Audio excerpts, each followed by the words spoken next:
All right, welcome back, everyone. It has been more than 1 month now since Savannah Guthrie's mother disappeared from her Tucson home. And authorities say they are no closer to finding her than they were a month ago. 84-year-old Nancy Guthrie vanished on February 1st. So this morning, sources are telling Fox News the case has been handed off to a task force that features now both the Pima County homicide detectives as well as FBI agents. Sheriff Chris Nanos with Pima County did not immediately respond to a request for comment, but we are being told investigators on the case are still digging through tens of thousands of tips and leads, and there are thousands of hours of video as well. The family is offering now a $1 million reward for Nancy's return. This morning, 20 days into the search for Nancy Guthrie, there have been setbacks and challenges and still no suspect.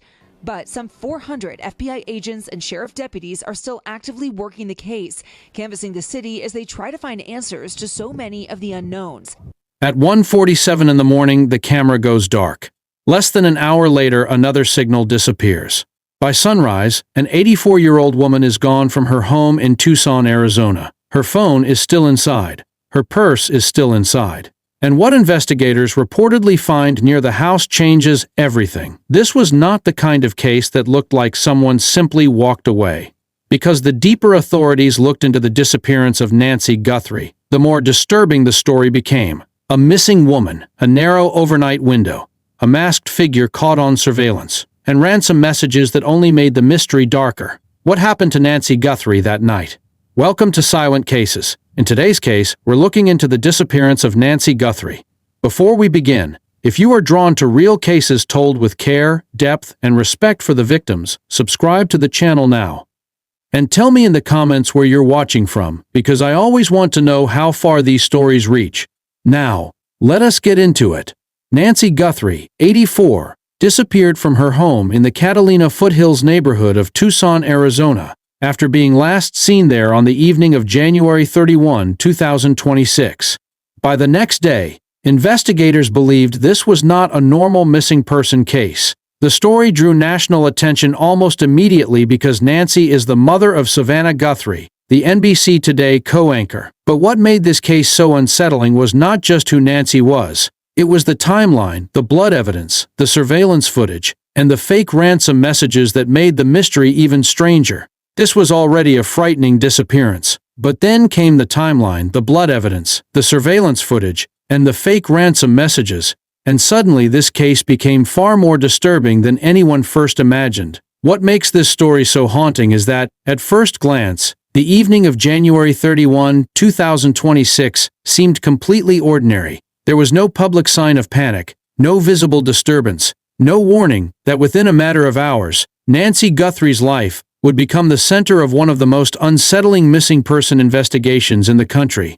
According to the publicly reported timeline, Nancy returned home to the Catalina Foothills area of Tucson, Arizona, after a family dinner on that Saturday night. It was the kind of routine evening people rarely remember in detail until something terrible happens afterward. And that is often how these cases begin. The final normal hours do not feel historic in the moment. They only become important later, when investigators, family members, and the public all begin retracing them in search of a clue that might explain everything that followed. Nancy's personal circumstances made the overnight silence even more alarming. She was not someone who could simply disappear without raising immediate concern. Public reporting described her as a vulnerable adult. The FBI stated that she had difficulty walking, that she had a pacemaker, and that she required daily medication for a heart condition.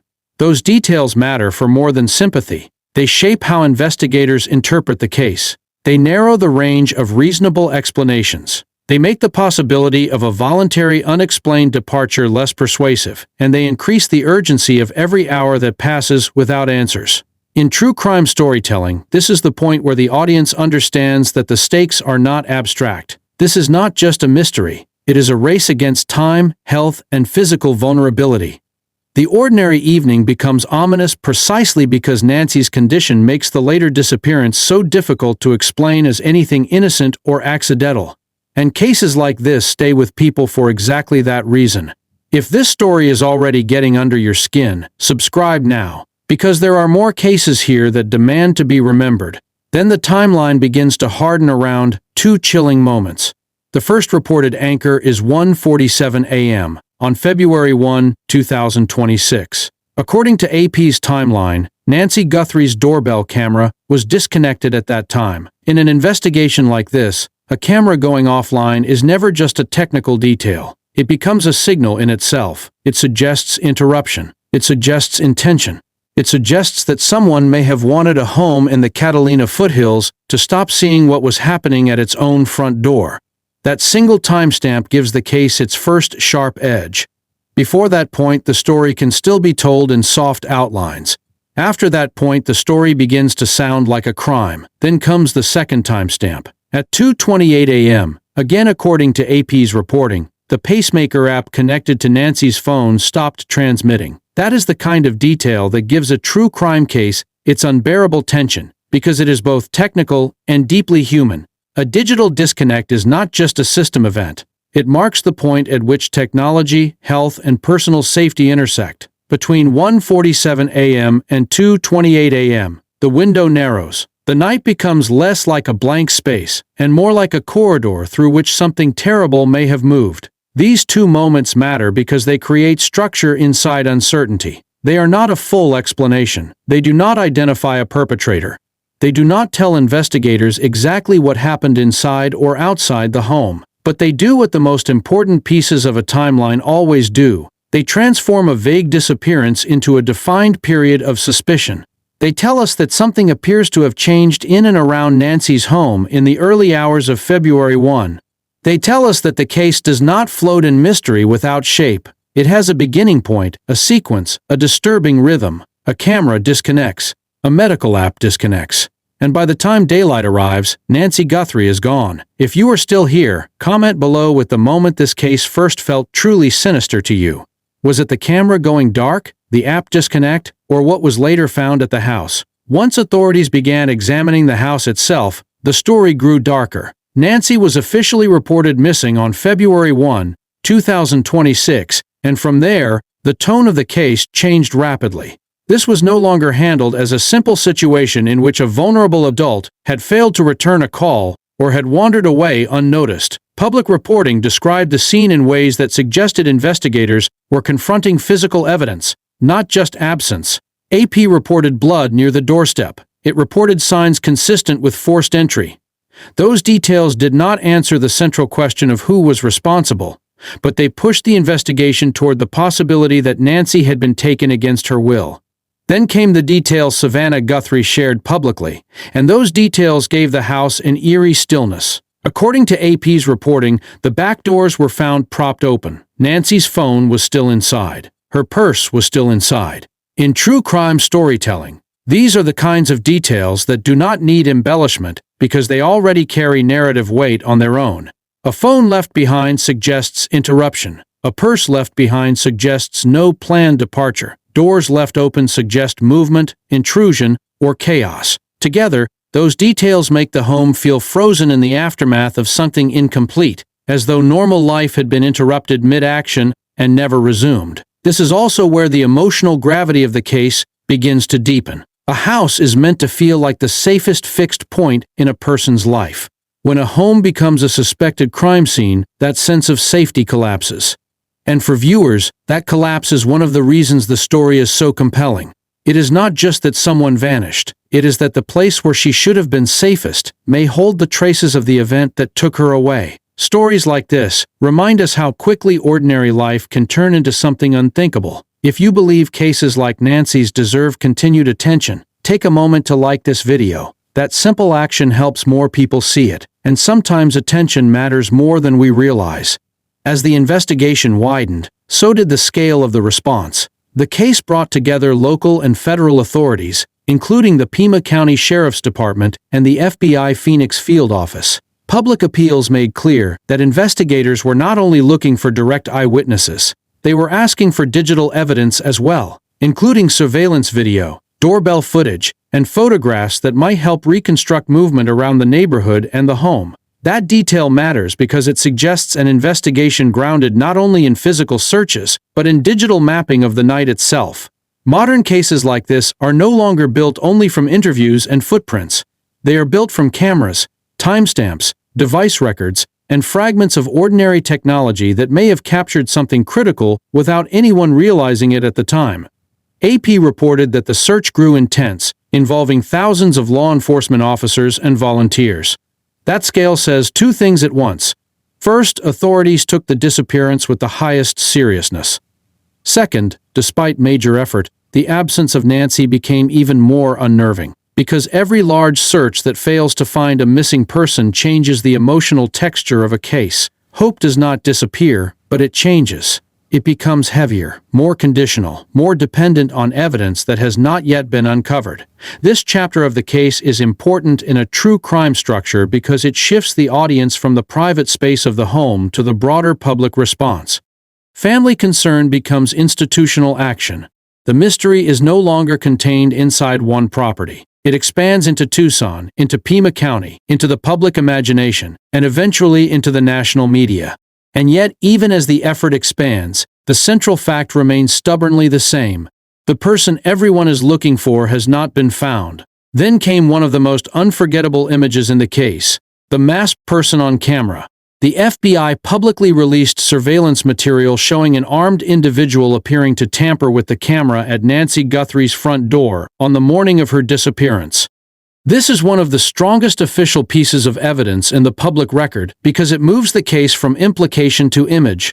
For much of the story, the audience is asked to imagine what may have happened between midnight and dawn. But once there is a figure on camera, that abstract fear becomes visual. There is now a person-shaped mystery in the case, someone whose presence appears tied to the same narrow overnight window in which Nancy vanished. The physical description released by the FBI gave the public something specific to hold on to. The person was described as male, approximately 5'9" to 5'10", average build, and carrying a black 25-liter Ozark Trail hiker pack backpack. The Bureau did not identify him by name.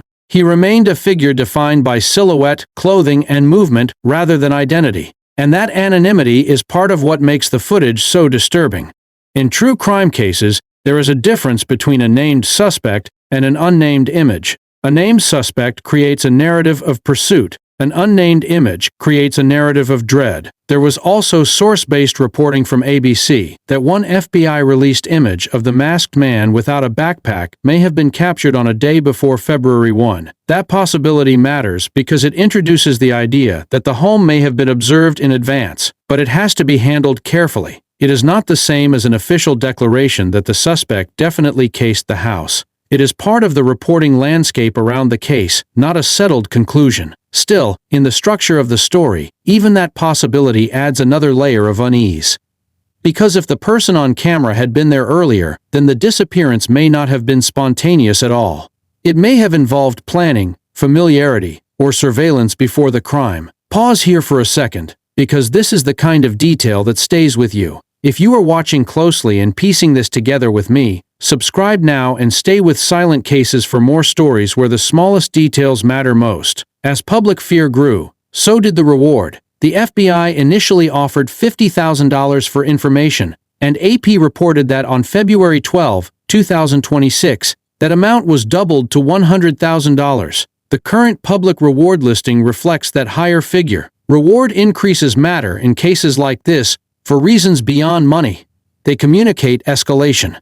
They signal that investigators believe the right piece of information may still be out there, somewhere in the public, in someone's memory, in someone's phone, in someone's hesitation to speak. Then came the family's own offer, $1 million for information leading to Nancy's recovery. That number carries enormous emotional force. It is not just a strategic tool. It is an expression of desperation, hope, and the unbearable cost of uncertainty. In true crime narratives, rewards often symbolize the point at which a case is no longer just an investigation. It becomes a public plea. The family is effectively saying that, whatever barrier exists between them and the truth, they are willing to tear it down with everything they have. This chapter works because it changes the energy of the story without resolving it. The reward increases do not answer any questions. Instead, they underline how serious the unanswered questions have become. The larger the reward, the more glaring the silence around the case begins to feel. Then the story twisted in a different direction. On February 5, 2026, the FBI arrested Derek Colella, age 42, in Hawthorne, California. At first glance, an arrest in a national case can feel like a breakthrough. It can sound like the mystery is finally narrowing toward a solution, but this case was more complicated. According to the U.S. Attorney's Office for the District of Arizona, Colella was not announced as Nancy Guthrie's abductor. Instead, he was charged in a separate federal matter tied to fake ransom communications. The allegations were specific. Prosecutors said the communications included 2 text messages to the family and a 9-second phone call to a family member. He was charged via criminal complaint with transmitting a demand for ransom in interstate commerce and with using a telecommunications device without disclosing identity, with intent to abuse, threaten, or harass. The legal language is dry, but the emotional meaning is brutal. It suggests that while a family was living through one of the worst crises imaginable, someone else may have tried to weaponize that pain for manipulation or gain. This twist is essential to a great true crime story because it complicates the audience's emotional expectations. An arrest usually relieves tension. Here, it increases it. Because once the public understands that the arrest does not solve Nancy's disappearance, the story becomes even more unsettling. Now there is not only an abduction mystery, there is also a second layer of exploitation around the mystery. Someone may have seen a nationally visible family in despair and decided to make the situation worse. And the fake ransom case did not exist in isolation. AP reported that some media outlets also received ransom-style communications tied to the case. That detail deepened the confusion and transformed the disappearance into a maze of competing signals. Suddenly there was not one message stream, but several. Not one voice claiming contact, but multiple possible sources of manipulation, information, or fraud. For investigators, that kind of noise is dangerous. It clutters the truth. It wastes time. It forces everyone involved to evaluate not just evidence, but also intent. Perhaps the most emotionally devastating detail in this chapter is that Savannah Guthrie said she and her siblings responded to 2 messages they believed might be real and offered to pay. That detail should never be sensationalized, because what it reveals is not recklessness. It reveals desperation. Families in cases like this do not operate from detached logic. They operate from hope, fear, and the unbearable possibility that the next message might be the one that matters. This chapter is important because it shows how a case can become psychologically chaotic even when the core facts remain physically unresolved. Nancy is still missing. The home is still the center of the mystery. The masked figure is still unidentified. And now, on top of that, there are communications that may be fake, may be malicious, and may still have to be taken seriously because the cost of dismissing the wrong one could be catastrophic. If this part of the story hit you the hardest, tell me in the comments. For many people, this is the moment the case stops feeling like a mystery and starts feeling deeply cruel. As public attention intensified, speculation started to move faster than certainty. People began studying surveillance stills, debating online whether the FBI images were captured on different days, and building theories from partial evidence. This is a familiar stage in modern true crime cases. The public does not like empty space in a timeline, so it tries to fill that space itself. But speculation can quickly outrun what investigators have actually established. That is why this chapter matters. It reminds the audience that not every widely repeated detail carries the same weight. Reporting indicated that the Pima County Sheriff's Department pushed back on speculation surrounding the doorbell images. That response was significant because it showed law enforcement trying to preserve the difference between inquiry and invention. In a public case with national attention, rumor can take on a life of its own, especially when viewers encounter images before they encounter context. A figure on camera invites interpretation. A disconnected timeline invites imagination. But an investigation cannot run on imagination. So this part of the story demands a reset. Officially, Nancy has been missing since February 1, 2026. She was last seen the evening before in the Catalina foothills. An armed man was seen tampering with the camera. The FBI reward rose to $100,000. The FBI and local authorities continue investigating. Separately, AP and public interviews have supplied additional widely reported details, including blood near the doorstep, the back doors propped open, Nancy's phone and purse left inside, the family's response to messages they thought might be real, and the $1 million family reward. Beyond that, there is source-based reporting about the possible earlier appearance of the masked figure, but not all of it has been publicly confirmed by law enforcement in final form. This chapter strengthens a true crime narrative because it restores credibility. It tells the audience that the story is powerful enough without exaggeration. It does not need rumor to be frightening. If you appreciate true crime told carefully, where facts matter, where victims matter, and where speculation does not overpower truth, subscribe to Silent Cases and stay with this community. At the human center of all of this was Savannah Guthrie. As the case drew more national attention, Savannah became the family's most visible public advocate. She used interviews, video pleas, and public statements to keep focus on her mother's disappearance and to urge anyone with information to come forward. This role matters because it shows the emotional split families often endure in highly public cases. On one side, there is private grief, fear, and uncertainty. On the other, there is public responsibility. Speak clearly, stay visible, keep the story alive, and hope attention leads to answers rather than more noise. AP reported that Savannah returned to the Today Show on April 6, 2026, after more than 2 months away. That detail is not a breakthrough in the investigation, but it is a major emotional marker in the public timeline. It suggests a family trying to re-enter ordinary life while still living inside extraordinary uncertainty. Returning to work does not mean closure. It does not mean healing is complete. Often, it means the opposite, that life has to move forward even when the most important question remains unanswered. This chapter gives the story emotional depth without distracting from the case. It reminds viewers that true crime is never just about clues, timestamps, and suspects. It is also about the people forced to survive the waiting. Before we come to the end, I want to ask you something simple. If Nancy's story moved you, share this video with one person who cares about missing person cases. Sometimes keeping a case alive in public memory is one small way of refusing to let it disappear. And that brings the story to where it still stands now. As of the latest reliable public reporting reflected in the outline, Nancy Guthrie remains missing. AP reported on April 6, 2026, that there had still been no public breakthrough. The FBI continues to seek information, digital evidence, and tips that could help identify what happened in the narrow overnight window that seems to define the case. That window remains the most haunting structure in the entire investigation. At 1:47 a.m., the camera goes dark. At 2:28 a.m., the Pacemaker app disconnects. Somewhere in between, or around those moments, something appears to have happened that transformed an ordinary home in Tucson into the center of a suspected abduction case. There is blood near the home. There are signs pointing away from a voluntary disappearance. There is an armed figure on camera. There are ransom messages, some allegedly fake, some frightening enough that the family responded. There is a reward large enough to show how desperate the search has become. And yet, despite all of that, the central truth has not changed. Nancy Guthrie is still missing. That is what makes this case so enduringly unsettling.